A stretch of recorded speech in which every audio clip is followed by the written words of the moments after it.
തിരുവനന്തപുരം കളക്ടറേറ്റിൽ തേനീച്ച ആക്രമണം നിരവധി പേർക്ക് കുത്തേറ്റു. കളക്ടറേറ്റിൽ ബോംബ് ഭീഷണിയെ തുടർന്ന് പരിശോധന നടത്തുന്നതിനിടെയായിരുന്നു ആക്രമണം. വിവരങ്ങളുമായി വിഷ്ണു കരുണാകരൻ ചെയ്യുന്നുണ്ട്. വിഷ്ണു, നിരവധി പേർക്കാണ് കുത്തേറ്റത്. ഇവരുടെ ആരോഗ്യനില ഇപ്പോൾ എങ്ങനെയാണ് തുടരുന്നത്? കൂടുതൽ വിവരങ്ങൾ എങ്ങനെയാണ്?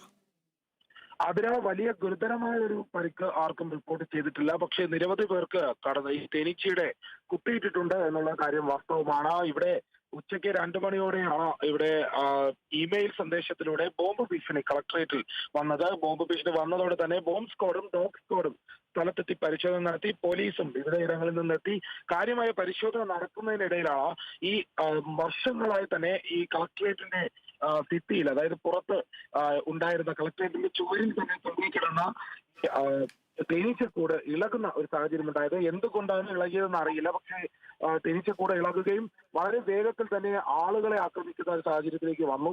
ആളുകൾ ഇവിടെ നിന്ന് ചിതറി ഓടുകയാണ് ഉണ്ടായത്. നിരവധി പേർക്ക് കടന്നലിന്റെ കുത്തേറ്റു. മാധ്യമപ്രവർത്തകരടക്കം പലർക്കും കടന്നലിന്റെ കുത്തേറ്റു എന്നുള്ളത് വാസ്തവമാണ്. അതിനുശേഷമാണ് ഇവിടെ കളക്ടറേറ്റിൽ ഉണ്ടായിരുന്ന ഔദ്യോഗിക വാഹനങ്ങൾ, കളക്ടറുടെ വാഹനം ഉൾപ്പെടെയുള്ള കാറുകളിലുമൊക്കെ ആളുകളെ കയറ്റി കളക്ടറേറ്റ് ജീവനക്കാരെ പുറത്തിറക്കി നിർത്തിയാണ് പരിശോധന നടത്തിയത്. ആ സമയത്താണ് കടന്നലാക്രമണം ഉണ്ടായത്. അതുകൊണ്ട് ഈ ജീവനക്കാരെ എല്ലാം വാഹനങ്ങളിൽ കയറ്റി മറ്റ് ഒരു സുരക്ഷിതമായ ഒരു ഇടത്തേക്ക് മാറ്റി.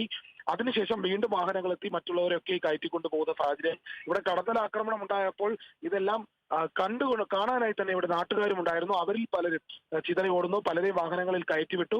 അതിനുശേഷം പോലീസ് വാഹനങ്ങളിലും ഈ ആളുകളെ കയറ്റി ഇവിടെ നിന്ന് നീക്കിയിരുന്നു. പിന്നീട് KSRTCയുടെ ഒരു ലോ ഫ്ലോർ ബസ് വന്നു.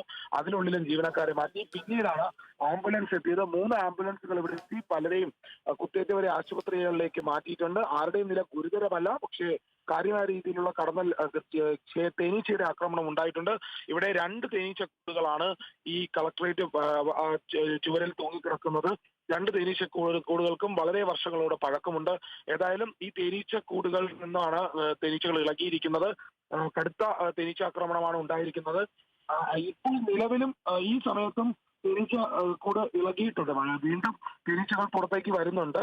വീണ്ടും ഈ പ്രദേശത്ത് നിൽക്കുന്നവരെയൊക്കെ തേനീച്ച കുത്തുന്നുണ്ട്. അങ്ങനെയുള്ള ഒരു സാഹചര്യം തന്നെയാണ്. ഇപ്പോഴും ഇവിടുത്തെ സാഹചര്യം മാറിയിട്ടില്ല. പക്ഷേ ബോംബ് സ്ക്വാഡ് പരിശോധന നടത്തി ഇവിടെ നിന്ന് മാറിയിട്ടുണ്ട്. അത്തരത്തിലുള്ള വ്യാജ വിവരം തന്നെയാണ് ലഭിച്ചത്. പക്ഷേ ഇപ്പോൾ തേനീച്ച ആക്രമണമാണ് വളരെ ഗൗരവമായി മാറിയിരിക്കുന്നത്.